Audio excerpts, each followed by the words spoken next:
தீபா, என்ன ஏதாச்சும் சொல்லுங்க, ஏன் அமைதியா இருக்கீங்க?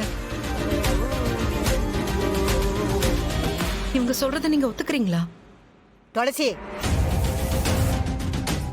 எங்க வீட்டு பொண்ண சமாதானப்படுத்துற வேலையெல்லாம் வேண்டாம்.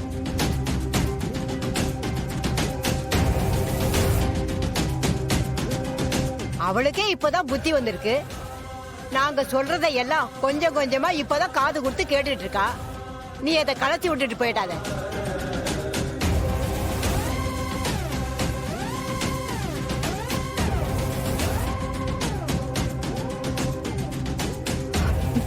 கேசவா, ஏன் அமைதியா நிக்கிற? என்ன பண்றதுன்னு தெரியலக்கா. திரும்ப திரும்ப சொன்னா நான் அவகிட்ட வேலைக்கு போறேன்னு சொல்லிட்டேன்க்கா.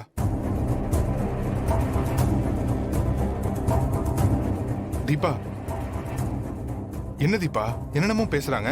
நீ எப்படி அந்த மாதிரி முடிவெடுத்த?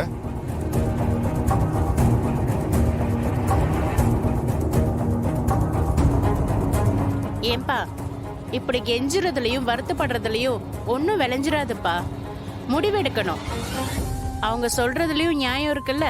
எத்தனை நாளைக்குதான் உன் பொண்டாட்டி சம்பாரிச்சு போட்டு நீ சாப்பிட்டுட்டு இருப்ப? நானும் சிவராமன் காலத்துல இருந்து பாத்துட்டு தானே இருக்கேன். அதோ உன் அண்ணன் இருக்கான், அவன் மாச சம்பளத்துக்கு ஒரு வேலைக்கு போறான். உன் வீட்டுல வாய் பேச முடியாதவன் மூத்தவன், அவன் ஒரு வேலைக்கு போறான்ல. துளசி ஒரு வேலைக்கு போகுது. உங்க அப்பா ஒரு வேலைக்கு போனாரு. உங்க அம்மாவும் அது சக்திக்கு உழைச்சு கொட்டுது. உன் உடம்பு மட்டும் ஏன் வளையவே மாட்டேங்குது? இப்படிலாம் இருந்தா எந்த பொண்ணும் விரும்ப மாட்டா. எல்லாத்துக்கும் ஒரு அளவு இருக்கு.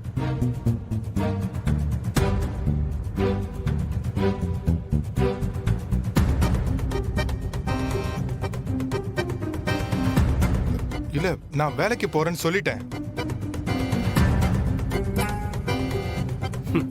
உன் பேச்செல்லாம் தண்ணியில தான் எழுதணும். இதெல்லாம் நம்புறதுக்கு நாங்க தயாரா இல்ல. இத பாருங்க, இதெல்லாம் வேலைக்காகாது. முடிச்சு விட்டுருங்க. என்ன லட்சுமி, பிரிச்சு விடுறது தப்புதான். ஆனா அவங்க பேசுறதெல்லாம் நியாயமா தானே இருக்கு.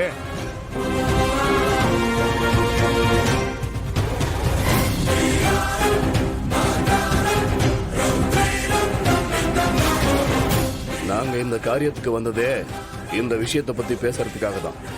நாங்க சொல்றத சொல்லிட்டோம். பேசி ஒரு நல்ல முடிவா சொல்லுங்க. தீபா, வாப்பலாம். வாங்கம்மா.